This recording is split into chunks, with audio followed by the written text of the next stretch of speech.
আসসালামু আলাইকুম, কেমন আছেন সবাই? আশা করি সবাই ভালো আছেন। আলহামদুলিল্লাহ আমিও ভালো আছি আপনাদের দোয়াতে।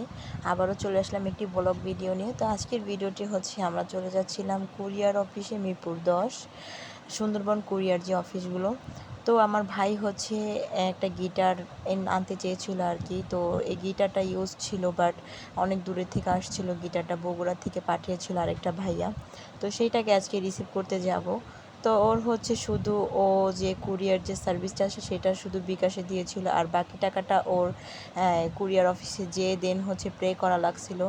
আর কুরিয়ার অফিসে যেয়ে দেখি এপার টু ওপার, ওপার টু এপার, টাকা পেমেন্টের জায়গা আলাদা, তারপরে হচ্ছে জিনিস নেওয়ার জায়গায় আলাদা, আবার স্লিপ গ্রহণ করার জায়গা আলাদা। তো এপার থেকে টাকা আমরা সম্পূর্ণ টাকা ক্লিয়ার করে দেন হচ্ছে আমরা এই যে ওই পারে যাবো। আমাদের গিটারটা হচ্ছে ওই পারে রাখা আছে, আর এই হচ্ছে ওর গিটার এইখানে রাখা। আর এটা দেখে খুবই হাসি পাচ্ছিল, ও খুবই খুশি হয়েছিল গিটারটা পেয়ে।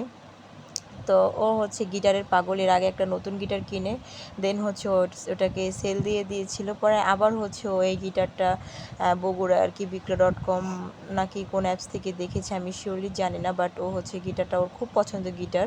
তো ও ভাবলো যে একটু ব্র্যান্ডের গিটার যদি একটু রিজনেবল প্রাইসে পাওয়া যায় তো আর লস কিসের। তো যেই ভাইয়াটা গিটারটা পাঠিয়েছে কুরিয়ারতে বগুড়া থেকে, আসলে ভাইয়াটা মানে খুবই ভালো, খুবই ট্রাস্টেড ছিল। এখনকার অনলাইনে হচ্ছে আমরা আগে বিকাশে যদি চার্জটা পেমেন্ট করি সেই টাকাটাই আমাদের মেরে দেয় অনেকে। আমি অনেকবার এইভাবে ধোকা খেয়েছি, বাট উনি সুন্দরভাবে যেভাবে কথা দিয়েছে সেভাবেই কথা রেখেছে। দেখুন ওর গিটারটা পেয়ে ও এত হ্যাপি হয়েছে, ও বিশ্বাসই করে না। ও খুব আতঙ্কে ছিল যে আসলে কি আমাকে দিবে নাকি আমাকে ঠকাবে। তো ও দেখে খুবই খুশি হয়েছে।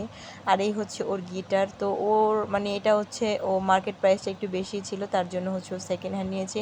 বাট গিটারটা হাতে পেয়ে মনেই হয়নি যে এটা সেকেন্ড হ্যান্ড ছিল। ও অনেক হ্যাপি হয়েছে এই গিটারটা পেয়ে।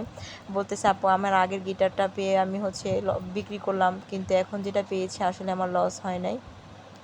তো এটা হচ্ছে ডিভাইসের গিটার। এটার কত প্রাইস আমি নিজেও জানি না, আসলে গিটারের প্রতি আমার কোনো ধারণা নেই। ও অনেক হ্যাপি, ও বলতেছে আলহামদুলিল্লাহ আলহামদুলিল্লাহ। আর গিটারটায় কোনো রকম কোনো স্পোর্ট ছিল না, ও খুব খুশি।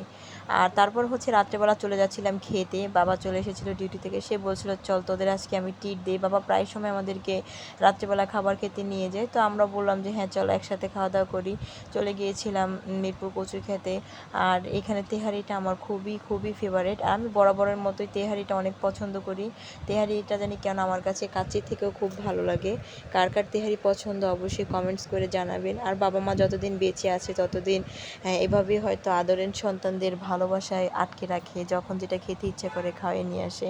তোমার বাবা মার জন্য দোয়া করবেন, সকল বাবা মার জন্যই দোয়া করবেন সবাই। তো আজকের ভিডিওটা এতটুকু। সবাই ভালো থাকবেন, সুস্থ থাকবেন। আল্লাহ হাফেজ।